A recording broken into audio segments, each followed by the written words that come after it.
بھارت کے شہر لکھنؤ میں پہلی دفعہ بلدیہ کے انتخابات ہوئے تو اپنے زمانے کی مشہور رانی بائی طوائف امیدوار بنی۔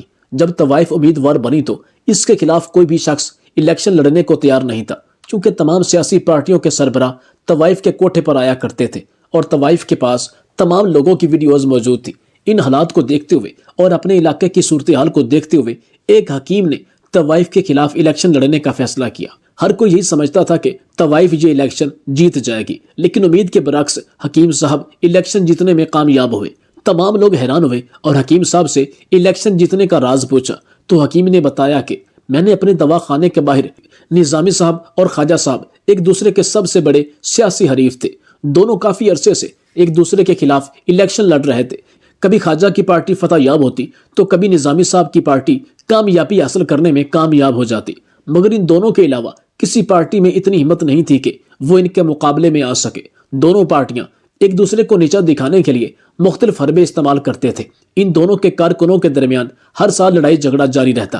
حالانکہ مقامی صحافیوں اور میڈیا پرسنز نے ان کو آپس میں لانے کی بہت کوشش کی اور یہ بات باور کرائی کہ لڑائی جھگڑے میں کچھ نہیں رکھا، اگر آپ مل کر علاقے کی ترقی کے لیے کام کریں گے تو اس سے اچھی بات اور کوئی ہو ہی نہیں سکتی۔ مگر دونوں فریقوں میں ایک کان سے سننے اور دوسرے کان سے نکال دیتے۔ اس سال انتخابات ہوئے تو دونوں امیدواروں نے خوب تقریریں کی اور ایک دوسرے کے خلاف عوام میں زہر اگلنے کی کوشش کی۔ بقول نظامی صاحب کے کہ اس علاقے کی ترقی میں صرف ہماری پارٹی نے ہی کام کیا، جبکہ خواجہ کی پارٹی صرف تقریریں کرنے میں ہی ماہر ہے۔ خواجہ کے بقول کے اس شہر کے تمام مسائل ہماری پارٹی نے ہی حل کیے۔ شہر میں بجلی، گیس کی فراہمی، ان سب کو یقینی بنایا گیا۔ اس کے علاوہ تعلیم کے میدان میں بھی ہماری پارٹی نے کام کیا۔ خواجہ کی پارٹی نے نظامی کے خلاف ایک منصوبہ بنایا۔ انہیں کسی طرح اس بات کا علم ہو گیا کہ نظامی کو چھپکلیوں سے ڈر لگتا ہے، اگر اس کے گھر میں کوئی چھپکلی آئے تو وہ گھر میں قدم نہیں رکھتا۔ ایک دفعہ نظامی نے ایک بڑے پنڈال سے خطاب کیا۔ خواجہ کی پارٹی کے کارکن نے اپنا ایک کارکن اس پنڈال میں بھیجا۔ نظامی کی تقریر بڑے جوش و خروش سے جاری تھی کہ بڑے مجمع میں سے ایک آدمی نے نظامی صاحب پر چھپکلی پھینک دی اور بھاگ گیا۔ بس پھر کیا تھا، نظامی صاحب نے ایک چیخ بلند کی اور پھر بھاگنا شروع کیا۔ کارکن اس کے پیچھے آوازیں دیتے رہے کہ سر واپس آ جائیے، چھپکلی مری ہوئی تھی اور یہ رہی چھپکلی، مگر اس نے کسی کی بات نہ سنی اور بھاگنا جاری رکھا۔ نظامی صاحب کی تمام حرکات لائیو ریکارڈ ہو رہی تھی۔ اس کے علاوہ لوگ بھی اپنے موبائلز میں نظامی صاحب کی تقریر ریکارڈ کر رہے تھے۔ تقریر کرنے کے دوران جب یہ عجیب و غریب واقعہ پیش آیا تو نظامی کی تذلیل پر لوگوں نے بہت سارے فنی کلپ بنائے اور سوشل میڈیا پر وائرل کر دیے۔ خواجہ کی پارٹی والوں نے اس کا خوب مذاق اڑایا اور کہا کہ جن کا لیڈر اتنا بزدل ہو وہ عوام کی کیا خدمت کرے گا، وہ عوام کو بھی بزدل بنائے گا۔ نظامی صاحب نے اپنی پارٹی کے کارکنوں کو کہا کہ ہمیں ہر حال میں ان سے بدلہ لینا چاہیے۔ ان لوگوں نے میری کمزوری کا فائدہ اٹھایا اور ہم اینٹ کا جواب پتھر سے دیں گے۔ 2 دن بعد خواجہ نے ایک کالج میں تقریر کرنا تھی اور نوجوانوں سے خطاب کرنا تھا۔ کالج کی انتظامیہ کے ایک نوجوان کو بہت سارے پیسے دیے گئے اور اس سے کہا گیا کہ کسی طرح بھی کوئی ایسا کام کرو جس سے خواجہ کی بے عزتی ہو۔ نوجوان کی جیب گرم ہو چکی تھی۔ وہ ساری رات سوچتا رہا کہ ایسا کیا کروں جس سے میں پکڑا بھی نہ جاؤں، خواجہ کی بے عزتی بھی ہو جائے۔ آخرکار اس کے دماغ میں ایک ترکیب آئی۔ تقریر والے دن اس نے مائک کے اندر کرنٹ چھوڑ دیا۔ عین اس وقت جب خواجہ صاحب سٹیج پر آئے اور تقریر کرنے کے لیے مائک ہاتھ میں پکڑا تو کرنٹ کا بہت بڑا جھٹکا لگا۔ خواجہ صاحب وائبریٹر کی طرح کانپ رہے تھے۔ پورے مجمع میں ہلچل پیدا ہو گئی۔ نوجوان اپنی سیٹوں سے اٹھ کر ادھر ادھر بھاگنے لگے۔ بڑی مشکل سے خواجہ صاحب کو مائک سے الگ کیا گیا۔ اسی طرح خواجہ کی سانسیں بحال ہوئیں۔ خواجہ کی جان تو بچ گئی، مگر اب خواجہ نے اپنے آپ سے وعدہ کیا کہ اب میں ان کے ساتھ ایسا کام کروں گا کہ یہ زندگی بھر یاد رکھیں گے اور نظامی کسی کو منہ دکھانے کے قابل نہیں رہے گا۔ پارٹی کارکنان نے خواجہ صاحب سے پوچھا کہ آپ کیا کرنے جا رہے ہیں؟ خواجہ صاحب نے کہا کہ میں اس دفعہ نظامی کے خلاف الیکشن لڑوں گا ہی نہیں۔ پارٹی کارکنان یہ سن کر حیران ہوئے اور کہا خواجہ صاحب آپ کیسی باتیں کر رہے ہیں؟ اگر آپ الیکشن نہیں لڑیں گے تو پھر یہ نظامی کی جیت ہی ہوگی۔ ہمیں آپ سے اس بات کی ہرگز امید نہیں تھی۔ خواجہ صاحب نے اپنے ممبران سے کہا کہ تم میری بات کا مطلب نہیں سمجھے۔ اس دفعہ نظامی کے خلاف اس شہر کی سب سے معروف و مشہور طوائف دلربا رانی بائی الیکشن لڑے گی۔ پارٹی ممبران نے جب یہ سنا تو خواجہ صاحب یہ اب کیسی باتیں کر رہے ہیں؟ ہماری طرف سے ایک طوائف اس کے خلاف الیکشن لڑے گی اور اس سے ہمیں کیا حاصل ہوگا؟ یہ تو ہماری ہی بے عزتی ہوگی۔ خواجہ صاحب نے کہا بے وقوف، تم میری بات کو نہیں سمجھ سکتے۔ جب نظامی ایک طوائف سے ہارے گا تب مزہ آئے گا۔ تب اس کی شکل دیکھنے والی ہوگی، اس کی وہ تذلیل ہوگی جو زندگی بھر یاد رکھے گا۔ پارٹی کارکنان نے کہا لیکن اگر وہ طوائف جیت گئی تو پھر ہمارا کیا ہوگا؟ خواجہ نے کہا تم فکر مت کرو، وہ طوائف سے نہیں جیت پائے گا۔ شہر بھر میں یہ خبر مشہور ہو گئی کہ اس دفعہ نظامی کے مقابلے میں طوائف دلربا لڑنے جا رہی ہے۔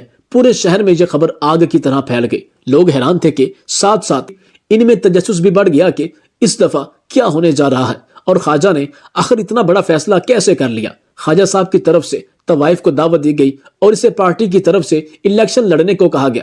دلربا رانی بائی نے خواجہ صاحب کا شکریہ ادا کیا اور اس بات کی یقین دہانی کرائی کہ میں ہی الیکشن میں کامیابی حاصل کروں گی۔ خواجہ صاحب نے طوائف سے کہا کہ اگر تجھے نظامی کی شکست کا سامنا ہوا تو پھر تمہارے لیے بھی مسئلے پیدا ہوں گے، اس لیے ابھی سے سوچ لو۔ طوائف نے خواجہ صاحب سے کہا کہ میں اس بات کی گارنٹی دیتی ہوں کہ میں اس سے جیت جاؤں گی، لیکن اس کے لیے آپ کو بھی ایک قربانی دینا پڑے گی۔ الیکشن کمپین میں اپنے طریقے سے چلاؤں گی، میرے ساتھ مشہور و معروف ڈانسرز ہوں گی۔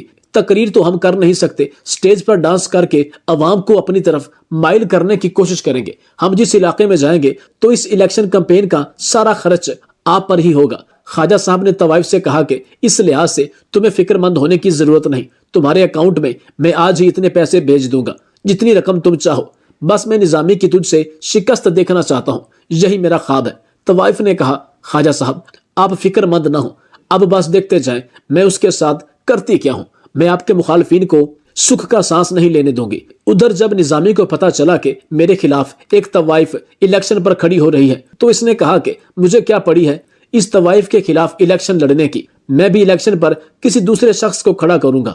یہ میرے شایان شان نہیں کہ ایک عورت سے مقابلہ کروں، وہ بھی ایک ایسی عورت جو لکھنؤ کی ہر ایک گلی میں ناچ چکی ہے۔ خواجہ نے مجھے نیچا دکھانے کی کوشش کی ہے تو میں بھی منہ توڑ جواب دوں گا، اور ایسا جواب دوں گا کہ خواجہ نے کبھی زندگی میں سوچا بھی نہیں ہوگا۔ میں خواجہ کے ساتھ ایسا حشر کروں گا کہ وہ زندگی بھر یاد رکھے گا اور کبھی نہیں بھول پائے گا۔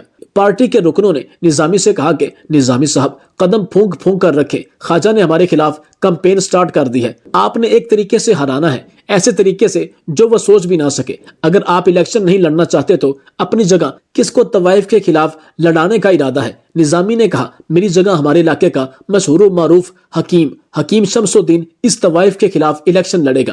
میں دیکھتا ہوں کہ یہ طوائف اس حکیم سے کیسے جیت پائے گی، ایک ایسا حکیم جس سے آدھا شہر علاج کروا چکا ہے۔ شادی سے پہلے اکثر نوجوان اس حکیم سے ہی رابطہ کرتے ہیں۔ میں نہیں سمجھتا کہ اس طوائف کی شہرت شمس الدین سے زیادہ ہوگی۔ شمس الدین کے نام پیغام بھجوایا گیا کہ میں نے تجھے یاد کیا ہے۔ جب شمس الدین نظامی کے ڈیرے پر پہنچا تو نظامی نے اسے ہار پہنایا اور مبارکباد پیش کی کہ ہماری پارٹی نے اس سال تجھے الیکشن پر کھڑا کیا ہے۔ حکیم صاحب نے جب یہ سنا تو کانپنے لگا۔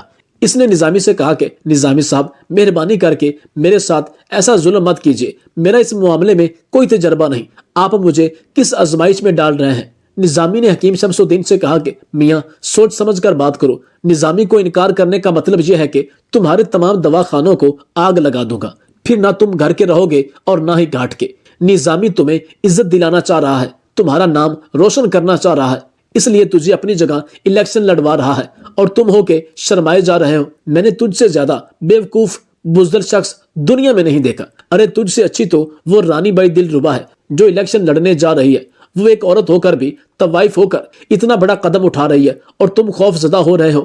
حکیم صاحب نے نظامی سے معافی مانگی اور کہا جیسا آپ کا حکم ہوگا میں ویسا ہی کروں گا۔ نظامی نے کہا یہ ہوئی نہ بات، تم فکر مت کرو، الیکشن کے سارے اخراجات میری طرف سے ہوں گے اور الیکشن جیتنے پر میری طرف سے تجھے ایک خصوصی انعام دیا جائے گا، ایک ایسا انعام جس کے بارے میں تو نے زندگی میں نہیں سوچا ہوگا۔ حکیم شمس الدین الیکشن لڑنے کے لیے رضامند ہو گیا۔ حکیم صاحب کی طرف سے پارٹی کے کارکنوں نے ایک نعرہ تیار کیا۔ نعرہ کچھ اس طرح تھا، اے ہدایت چوک کے ہر ووٹر شوقین، دل بے شک دیجئے دلربا کو، مگر ووٹ صرف شمس الدین کو۔ رانی بائی دلربا کے سپورٹرز نے جب یہ نعرہ سنا تو انہوں نے بھی اپنی پارٹی کا ایک نعرہ تیار کیا۔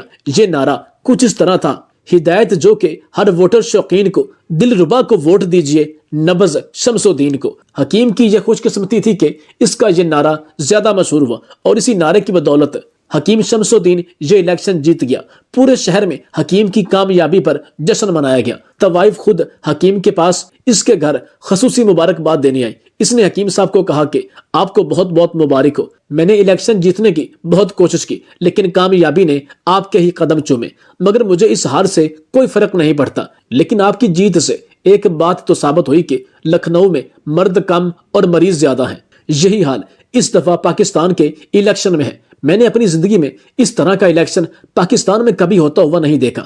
بہت سے جنرلز آئے، بڑے بڑے سیاستدان آئے، ڈکٹیٹر آئے، مارشل لا دیکھے، حتیٰ کہ ہر معزز اور نہایت چالاک لوگوں کے الیکشن دیکھے، لیکن اس دفعہ جو election commission, supreme court, establishment, سیاستدان اور دیگر تمام ادارے الیکشن کروانے جا رہے ہیں، اس کا رزلٹ تو 80% پاکستانی جانتے ہیں۔ لیکن اب دیکھتے ہیں کہ پاکستان کے یہ الیکشن ہندوستان کے شہر لکھنؤ کے جیسے ہوتے ہیں یا نہیں، کیونکہ محسوس ایسا ہو رہا ہے کہ ایک بہت ہی طاقتور گروہ ایک طوائف کو پریزنٹ کر رہا ہے، جبکہ دوسرا گروہ ایک حکیم کو الیکشن میں اتار چکا ہے۔ لیکن یہ ہر پاکستانی جانتا ہے کہ یہ حکیم اور طوائف جو الیکشن لڑنے جا رہے ہیں، ان دونوں کی باگیں کسی اور کے ہاتھ میں ہیں۔